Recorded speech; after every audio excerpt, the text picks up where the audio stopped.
Welcome, dear friends, to another week in the fullness of time.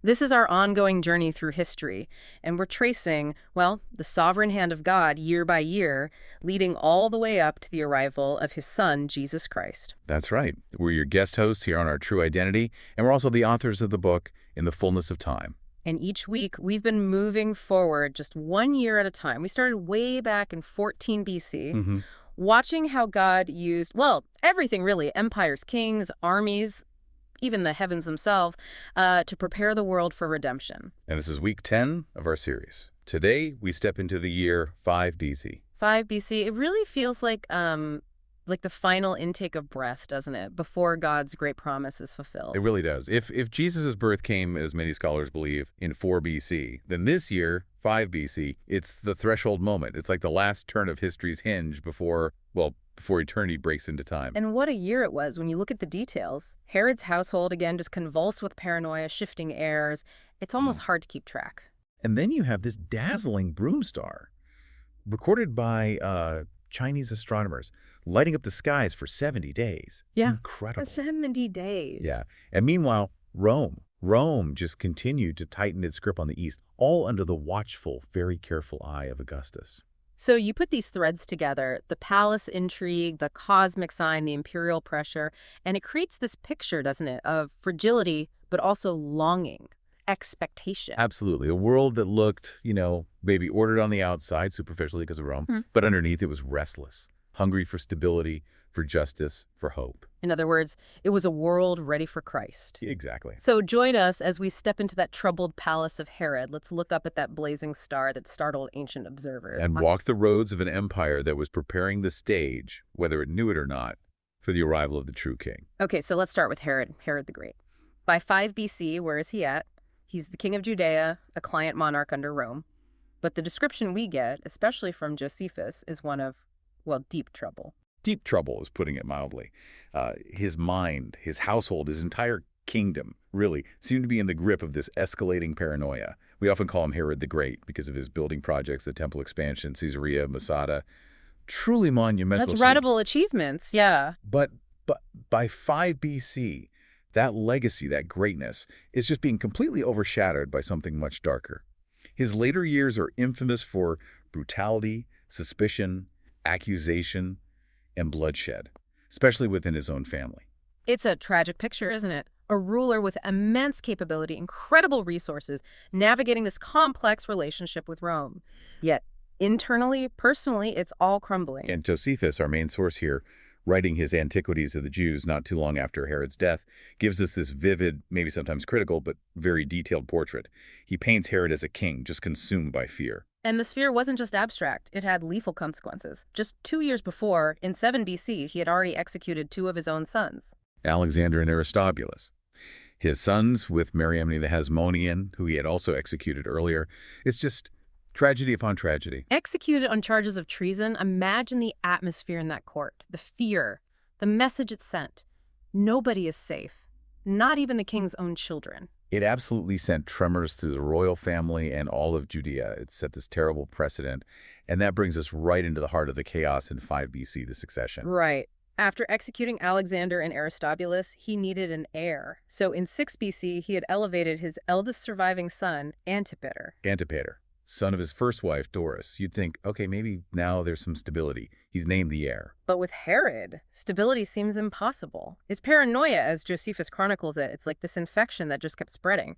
By 5 BC, it's reached a fever pitch. And who is the target of this fever pitch paranoia? Yeah. Antipater, the very son he just designated as heir a year earlier.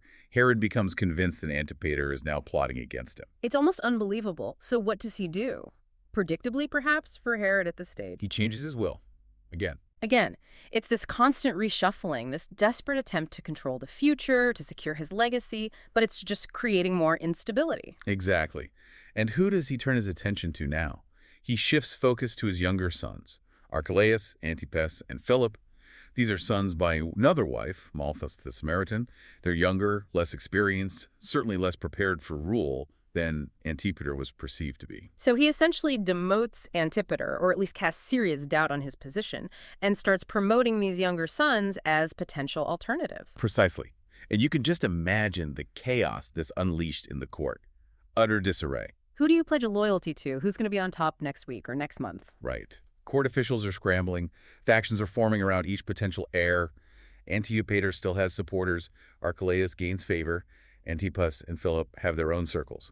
It's an atmosphere thick with intrigue, whispers, potential betrayal. The palace, which should be the center of order, becomes this hotbed of fear and suspicion. It really highlights the fragility of power built on fear.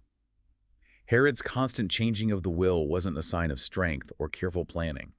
It was an outward symptom of his inner collapse. He couldn't trust anyone, least of all his own family. It's ironic, isn't it?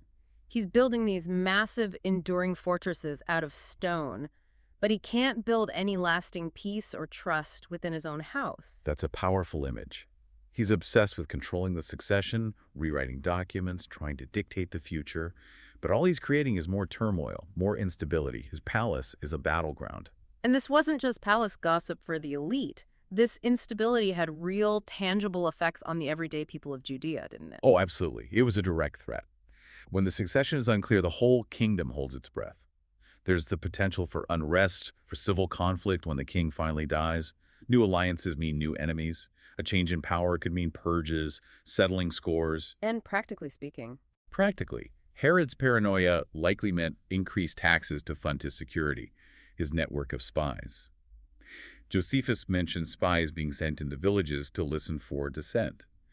Soldiers might be used more readily to suppress any perceived opposition. So ordinary people are living under this cloud of anxiety. The king's personal turmoil translates directly into pressure and fear in their daily lives. Exactly. They're caught in the fallout of his crumbling inner world. So looking at Herod in 5 BC, what's the big takeaway here, especially thinking about our identity, our own lives? Well, it's a stark reminder of the fragility of human power, isn't it? Yeah. Especially power built on fear and control. Herod had achieved so much. By worldly standards, he was great. But that greatness couldn't bring him peace, couldn't secure his family, couldn't guarantee his legacy. It shows how small human attempts at ultimate control really are, especially compared to God's sovereignty. It sets up such a powerful contrast, too. You have Herod clinging desperately to power, suspicious of everyone, rewriting wills, and then just on the horizon, you have the story of a child, born in obscurity, with no army, no palace intrigue. Who is destined to rule forever. The contrast couldn't be sharper. Herod's crisis really highlighted that Judea's earthly king, for all his might, couldn't provide the ultimate stability, the justice, the hope that people longed for.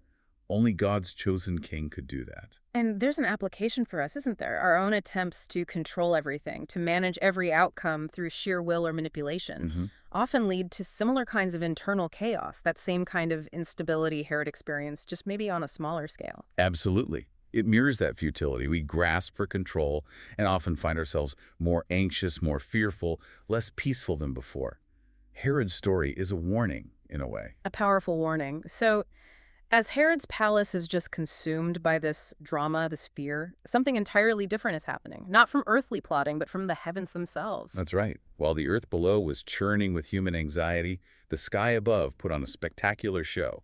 A cosmic announcement, you could say. The broom star. Let's talk about that. This wasn't just folklore. This was documented, right? Yes. Meticulously documented by ancient Chinese astronomers of the Han Dynasty. These weren't casual observers. They were highly trained officials whose job was to watch the heavens and record anything unusual. Their records, like those in the Book of Han, are incredibly valuable historical sources. And what did they see in 5 BC? They recorded what they call a huixing, often translated as broom star.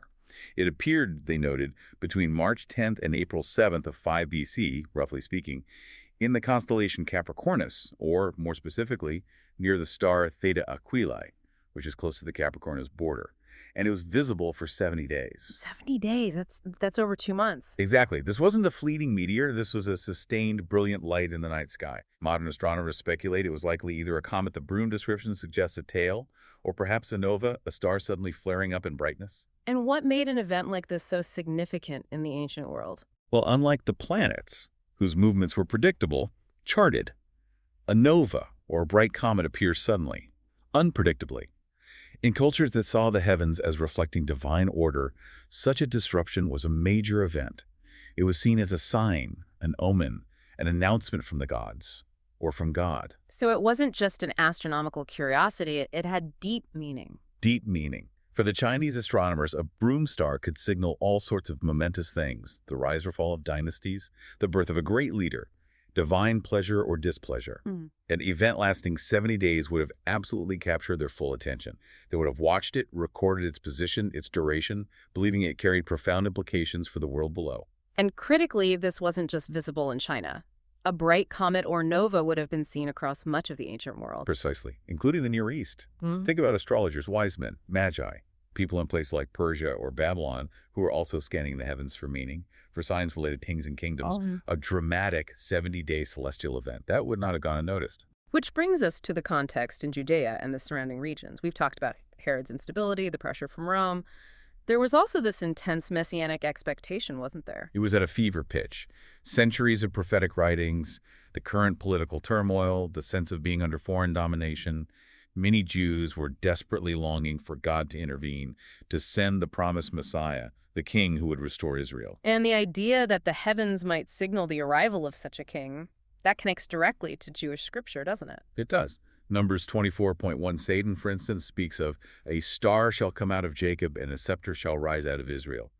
So for people steeped in these prophecies, seeing a spectacular new star could be electrifying. Could this be the sign? And not just for Jews. What about Gentile observers like the Magi Matthew mentions? For them, coming from traditions where stars were linked to the destinies of kings and nations, a brilliant new star appearing could certainly signify the birth of a monarch of extraordinary, perhaps even universal importance. So this 5 BC broom star, how seriously do scholars take it as a candidate for the Star of Bethlehem? It's considered a very strong candidate, much more so perhaps than some of the planetary conjunction theories, like the one in 7 BC. Why? Because a nova or a bright comet fits the description of a single, dramatic, unmissable star far better than planets aligning, which would look more like two bright points close together. And the 70-day duration is key. Absolutely key. That lengthy period of visibility fits perfectly with the idea of the Magi undertaking a long journey following the star. They wouldn't be chasing a fleeting event. They could track this thing night after night. Matthew's account implies they traveled westward, following the star until it seemed to stop over Bethlehem. Does the astronomy fit? It's complex, but yes, it's plausible. The movement of a comet, or the apparent position of a nova relative to the Earth's rotation, could create the appearance of guiding them westward and then stopping, especially if it reached its zenith or set over that specific location from their perspective. The fact it was in Capricornus is also intriguing, as some ancient astrological traditions linked constellations to specific earthly regions, though those links are often debated. It's fascinating how Matthew presents it, too. It seems God speaks in ways that those with open hearts like the Magi, can perceive, while others, like Herod's court, might be blind to it or dismiss it. That's a really important point. The same sign in the sky, but different interpretations, different responses based on predisposition. Herod asks the Magi about the star later, suggesting he wasn't initially aware of its significance, or perhaps didn't connect it to the prophecies until they arrived. And having this external record from Chinese astronomers gives historical weight to the idea that something extraordinary was happening in the heavens around that time. It's not just a detail confined to the gospel account. Exactly. It provides corroboration. We have independent, meticulous historical records of a dramatic celestial event in 5 BC that aligns remarkably well with the timing and description of the Star of Bethlehem. So thinking about identity again, what does this celestial sign suggest? Well, it speaks to the idea that God uses all sorts of means to signal his purposes, doesn't it? Empires, kings, political turmoil, and yes, even stars. It's like Psalm 19 says, the heavens declare the glory of God. In 5 BC, perhaps they were declaring not just his glory, but the nearness of salvation. And it reminds us to look for God's work, maybe, in places we might overlook, in what seems like just natural phenomena or events that others dismiss. I think so. That sudden burst of light in the darkness. God can use anything to get our attention, to signal his presence, his plans. Even when we feel surrounded by the darkness of our own circumstances, like the darkness of Herod's reign, God can provide a sign, a light. We just need the eyes to see it. A light in the heavens. Meanwhile, back on Earth, the gears of the Roman Empire kept grinding, shaping the world in profound ways. Yes. While the heavens blazed and Herod fretted, the earthly superpower, Rome, continued its work. Methodically, almost relentlessly, shaping the world, unknowingly preparing the stage for the light that was to come. By 5 BC, Augustus had been in charge for, nearly 4 decades? Roughly, yes. Wow. He'd brought the Roman world out of the chaos of the civil wars following Julius Caesar's death and established this period we call the Pax Romana, the Roman peace. But peace is maybe a misleading term. It wasn't exactly gentle. Not at all. It was peace maintained by the constant threat of overwhelming force. The Roman legions were always ready to crush dissent swiftly and brutally. It was an ordered peace, an imposed peace, but peace nonetheless, relatively speaking, compared to the preceding decades. And a key focus for Augustus was always the East, right? That frontier with Parthia. Always. Parthia was Rome's great rival in the East. It was a constant source of tension, potential conflict. Client kings like Herod were absolute crucial in this context. They were Rome's buffer zone, their first line of defense, their local administrators keeping potentially restless populations in line. So 5 BC, specifically what was happening with Rome's administration in the East. Any major wars or shifts? Not major wars, no. It seems to have been more a year of consolidation refinement. Augustus was known for his meticulous attention to detail, to administration. Think of it as him constantly oiling the gears of the imperial machine. What did that look like in practice? Adjusting policies, maybe rotating provincial governors to ensure they were loyal, and implementing his priorities effectively. Strategically positioning troops, ensuring legions were garrisoned in key provinces like Syria, ready for rapid deployment if needed, and constant communication with client rulers like Herod. Reminding them who's really in charge. Exactly, reminding them that their crowns, their authority, depended entirely on Roman approval, on staying in line with Roman interests. It wasn't based on their own merit or their people's consent. It was granted by Caesar. And how did Herod's instability, his paranoia, and succession chaos fit into this picture from Rome's perspective? It was a liability, a big one. Rome needed stability on its frontiers. A client kingdom descending into internal conflict, especially one as strategically important as Judea, was a direct threat to Roman interests in the region. So they're watching Herod very closely. Extremely closely. If Herod's family drama spilled over into open conflict, or if his erratic behavior destabilized the kingdom to the point of rebellion, Rome would almost certainly intervene. They couldn't afford chaos there. And the Roman troops stationed nearby in Syria served as a constant reminder of that potential intervention. A very visible reminder. Judea's fate was tied to Rome's military power and strategic goals.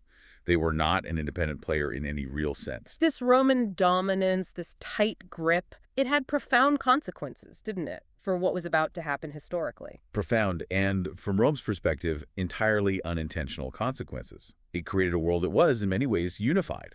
Judea wasn't isolated. Everything happened under the shadow of imperial authority. So when Jesus was born, he was born into Caesar's empire, not just Herod's little kingdom. And that empire, ironically, provided the infrastructure for the message about him to spread later on. Roman law, Roman roads, common languages. Exactly. The very system designed to project Roman power, the roads built for legions, the laws designed for imperial administration, the prevalence of Greek and later Latin as languages of commerce and culture. All of this would eventually facilitate the rapid spread of the gospel message. Augustus thought he was building for Rome's eternal glory. And in a way he was, but not the way he intended. He was unwittingly laying the groundwork, setting the stage, creating the infrastructure for the expansion of a kingdom far greater and more enduring than his own. But for the people living under it, especially in Judea, it wasn't abstract providence. It was a burden. Oh, a heavy burden. Yeah. Taxes paid to a foreign emperor. The presence of Roman soldiers, a constant symbol of occupation. For people proud of their heritage, whose scriptures declared God's unique covenant with them and his ownership of their land, this foreign domination was deeply galling, spiritually and politically offensive. And yet, the mystery of providence, this very domination, created the conditions for something new to spread globally. That's the paradox. Because part of what Paul likely meant when he wrote in Galatians 4.4 about the fullness of time. That fullness wasn't just about Israel's spiritual readiness. It included the geopolitical realities of the Roman world, the stage being set, the pathways being opened. So connecting this to identity. When things feel unstable, maybe even oppressive, like living under Roman rule must have felt, there's a larger picture. There is. God's timing, his larger strategy, often unfolds in ways we don't immediately understand. He works through human history, human ambition, even human flaws and imperial power structures, often when the leaders involved have no idea they're part of his plan. It suggests we can trust his work even in our own seasons of uncertainty, when the pressures feel immense, when we feel like we're just cogs in someone else's machine. Exactly. Because the one ultimately orchestrating events is far greater than any earthly power. Augustus was tightening his grip for Rome, But God was using that grip to prepare the way for his son. That brings a different perspective to challenging times, doesn't it? It really does. Okay, so we've looked at these three distinct threads in 5 BC, Herod's chaotic palace, the brilliant broom star, and Rome's steady, tightening grip. Let's try to weave them together now. How do they converge? It's really striking when you see them side by side. You have the intense personal drama of Herod's failing grip on power, showcasing the ultimate fragility of human kingdoms built on fear. Right, the instability from within. Then you have this astonishing sign from the heavens, the broom star, a 70-day proclamation that something momentous, something divinely ordained was happening or about to happen. And a signal from above. And underpinning it all, you have the relentless, pragmatic consolidation of Roman power, creating a unified, ordered world, paradoxically preparing the pathways for a message that would challenge its very foundations. Instability below, brilliance above, order all around. It's quite a combination. It truly is. And it makes Paul's phrase, "when the fullness of time had come," just resonate so powerfully. This wasn't just about one factor. It wasn't just Herod's failure creating a longing for a true king, though it did. It wasn't just the star pointing the way, though it might have. And it wasn't just Rome building roads, though that was crucial. The fullness seems to imply all of these things, and likely much more, converging at precisely the right moment.